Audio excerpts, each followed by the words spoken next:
سب سے پہلے تو گراؤنڈ ریالٹی کا پتہ ہونا بہت زیادہ ضروری ہے. ساری انفارمیشن جو ابھی تک ہم تک پہنچ رہی ہے ہم کوشش کر رہے ہیں کہ اپنے ناظرین تک پہنچائیں.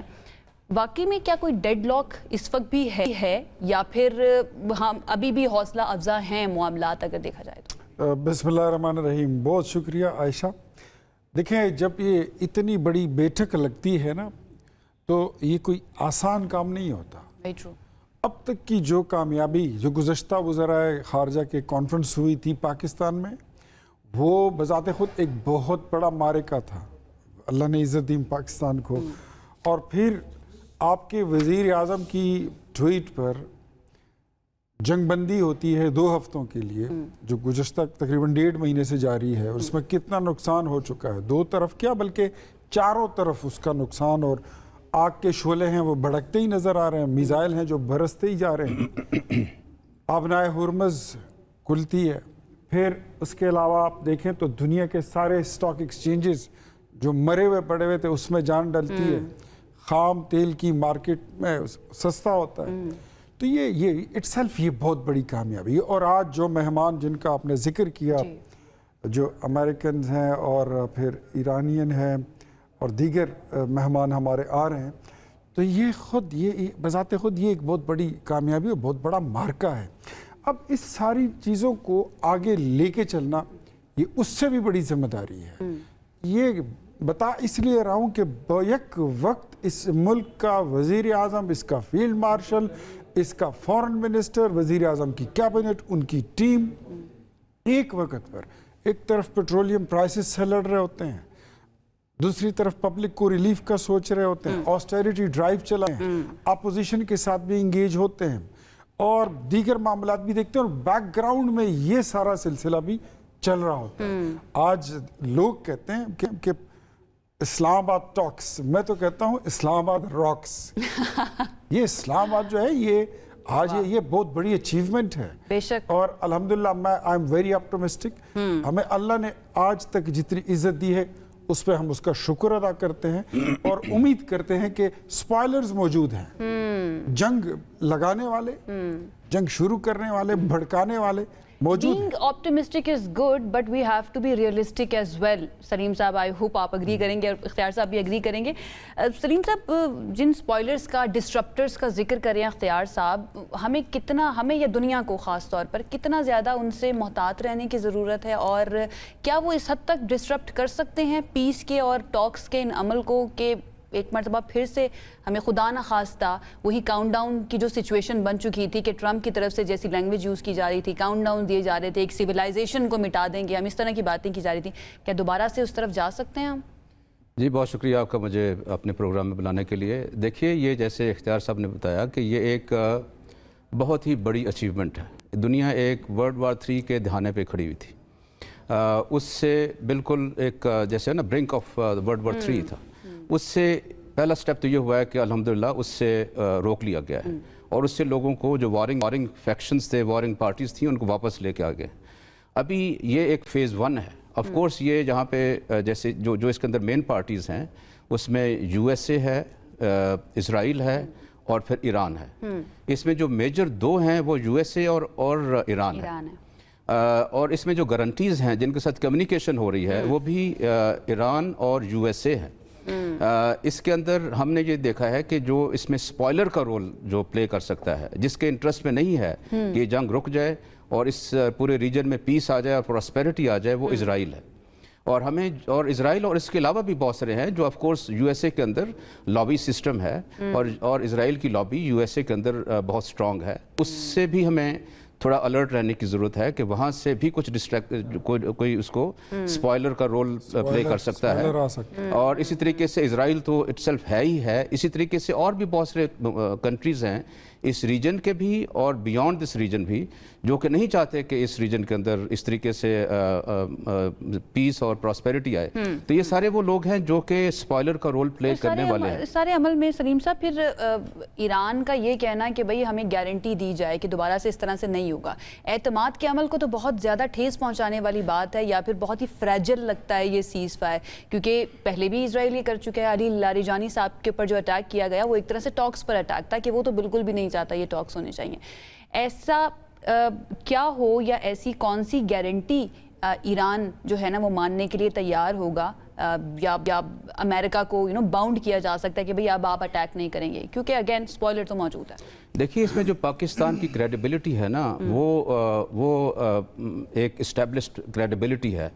اس وجہ سے میں کہہ رہا ہوں کہ پاکستان نے جب یہ بات کی ہے اور یہ ایک میڈیشن کا رول پلے کیا ہے, ایک پیس میکر کا رول پلے کیا ہے, تو ایک بائی ڈیفالٹ اس کی کریڈیبلٹی اسٹیبلش ہو گئی ہے. اس میں آف کورس باقی جو ورلڈ پاورز ہیں وہ ان کی بھی اس کے اندر ایک سارٹ آف سپورٹ حاصل ہے, جس کے اندر چائنا ہے, رشیا ہے, یو این اٹ سیلف ہے, اور باقی یورپین ممالک کے کافی سارے یورپین یونین کے کافی سارے ممالک ایسے ہیں جنہوں نے اس انیشیٹو کو سپورٹ کیا ہے. تو میرے خیال کلیکٹیولی جو collective conscience of the peace loving nations ہیں وہ تو اس پورے جو پروسیس ہے اس کو سپورٹ کر رہے ہیں, اور میرے خیال ہے پاکستان کی بہت بڑی کامیابی ہے کہ اس وجہ سے کہ پاکستان لیڈ کر رہا ہے اور باقی سارے ممالک پاکستان کے اس انیشیٹو کو سپورٹ کر رہے ہیں. تو یہ تو میں نے جیسے پہلے عرض کیا کہ یہ ایک پہلا سٹیپ ہے. دی میئر فیکٹ کہ اس ہائی لیول کے ڈیلیگیشنز آ رہے ہیں پاکستان کے اندر, جس میں کہ ہائیسٹ پاسبل لیول ہے, سمٹ کے بعد یہ والا لیول آتا ہے. تو اگر یہ والا ہائیسٹ لیول ہے تو اس کا مطلب یہ ہے کہ ڈپلومیٹک جو انڈرسٹینڈنگ ہے وہ یہ ہے کہ اس سے پہلے اس لیول کی فیس ٹو فیس میٹنگ سے پہلے کافی سارا بیک گراؤنڈ ورک ہو چکا ہوگا, کافی سارا ہوم ورک ہو چکا ہوگا. اور جب کیونکہ اگر اس لیول کی میٹنگ کے جب فیس ٹو فیس میٹنگ ہم اس میں لوگ آ رہے ہیں تو اگر اس لیول کے اوپر بریک ڈاؤن ہوتا ہے تو اس کو پھر ریپیئر کرنا بڑا مشکل ہوتا ہے. تو میرا خیال یہ ہے کہ اس لیول میں جب میٹنگز ہو رہی ہیں, فیس ٹو فیس ہو رہی ہیں, پاکستان کے اندر ہو رہی ہیں, پاکستان ایکارڈ کے نام سے ہو رہی ہیں, تو میرے خیال ہے یہ ایک بہت ہی خوش آئند ہے. اور میری انڈرسٹینڈنگ یہ ہے, میرے انالیسز یہ ہیں کہ بہت سارا جو بیک گراؤنڈ ورک ہے وہ ہو چکا ہے, ہوم ورک ہو چکا ہے, اور بہت ساری نکات کے اوپر پہلے سے انڈرسٹینڈنگ ہو چکی ہے. بہت ساری امیدیں وابستہ ہیں نا ان ٹاک سے, اور پاکستان نے تو ڈیفینیٹلی اس کے اندر بہت پاکستان کو کریڈٹ دینا چاہیے جتنی زیادہ محنت کی گئی ہے, چاہے وہ ہمارے پرائم منسٹر ہوں, چاہے وہ ہمارے وزیر خارجہ اسحاق ڈار صاحب ہوں, انہوں نے بہت زیادہ اس کے اندر محنت کی ہے, یا پھر ہمارے فیلڈ مارشل ہوں عاصم منیر صاحب. ڈاکٹر قمر چیمہ صاحب نے بھی ہمیں جوائن کر لیا ہے. ڈاکٹر صاحب آپ کی میں رائے جاننا چاہوں گی موجودہ سچویشن کے اندر جو 10 پوائنٹس دیے گئے تھے ایران کی طرف سے اس سیز فائر کے دوران, اور جس کو ٹرمپ نے کہا تھا یا ٹرمپ کی طرف سے کہا گیا تھا کہ یہ ورکیبل سولوشن بن سکتا ہے, ان کے اوپر بات ہو سکتی ہے, اس کے اندر لبنان کا ایک پوائنٹ بھی شامل تھا کہ وہاں پر بھی سیز فائر ہونا چاہیے, حزب اللہ پر اٹیک نہیں کرنا چاہیے. اور اس کے ایک ہی دن کے بعد ہم دیکھ رہے ہیں کہ وہ سیز فائر کی خلاف ورزی بھی ہو رہی ہے, اینڈ دین وائٹ ہاؤس کہتا ہے کہ بھائی وہ تو اس میں شامل نہیں تھا, ان پوائنٹس کے اندر سیز فائر کی شرائط میں شامل نہیں تھا. یہ کتنا بڑا ایک ایشو بن سکتا ہے ان ٹاکس کے اندر, یا پھر ایک ہالٹ کے اوپر لا سکتا ہے ان ٹاکس کو؟ دیکھیں یہ جو سوال ہے لیبنان والا, یہ تو آپ کو پتہ ہے اسرائیل پہلے بھی سٹرائکس کرتا رہا ہے لیبنان کے اندر, لیکن فریش حملے جب شروع ہوئے وہ تو تب کی بات ہے جب یہ جنگ شروع ہوئی, اور اس کے بعد پھر اسرائیل کے موقف کے مطابق لیبنان سے حملہ ہوا جب آیت اللہ خامنئی کی جب شہادت ہوئی. تو مجھے ایسے لگتا ہے کہ یہ اس کو وہ امریکنز نے سیپریٹ رکھا ہے. اس کی وجہ شاید یہ ہے کہ وہ سمجھتے ہوں گے کہ ایک پریشر رکھنا چاہیے ہمیں بات کرنے کے لیے ایران کے اوپر. اور دوسری طرف اگر آپ دیکھیں نیتن یاہو جو ہے اس کو پرابلم یہ ہے کہ اگر یہ جنگ کمپلیٹ بند ہو جاتی ہے, تو جیسے کہ ابھی پتہ چل رہا ہے کہ اسرائیل کے اندر بھی ایمرجنسی ختم ہو گئی ہے, اور منڈے سے نیتن یاہو کے خلاف جو کرپشن چارجز ہیں ان کی کورٹس میں جو ہے وہ پیشیاں شروع ہو جانی ہیں, تو وہ بھی اپنے آپ کو زندہ رکھنے کے لیے ایسی سچویشن پیدا کرنا چاہتا ہے, اور یہ ایک پریشر بھی رکھنا چاہتے ہیں. لیکن کل میرا خیال ہے کہا جا رہا ہے, جو میڈیا میں خبریں آئی ہیں, کہ پاکستان نے دوبارہ کنونس کیا ہے, اور جس پہ امریکی صدر vice president J D Vance نے بھی کہا کہ اسرائیلی جو ہیں وہ ری تھنک کریں گے, اور مجھے لگ رہا ہے کہ شاید وہ پریشر تو بلڈ کرنا چاہتے ہوں گے, لیکن امریکہ کے کہنے کے اوپر وہ پیچھے ہٹ جائیں گے. اسی لیے کل دیکھا آپ نے کہ بہت سیریس بمبارڈمنٹ, بڑی ہیوی بمبارڈمنٹ انہوں نے کی, کوئی 250 سے قریب جو لوگ ہیں ان کی جان چلی گئی وہاں پہ. تو لگ یہ رہا ہے کہ یہ لیبنان کا مسئلہ بھی حل ہو جائے گا, کیونکہ ایران پیچھے نہیں چھوڑے گا لیبنان کو, کیونکہ یہ جتنا ریزسٹنس نیٹ ورک ہے ایران کا, اگر یہاں پہ یہ جنگ جاری رہتی ہے اور ایران جو ہے وہ جنگ سے باہر آ جاتا ہے,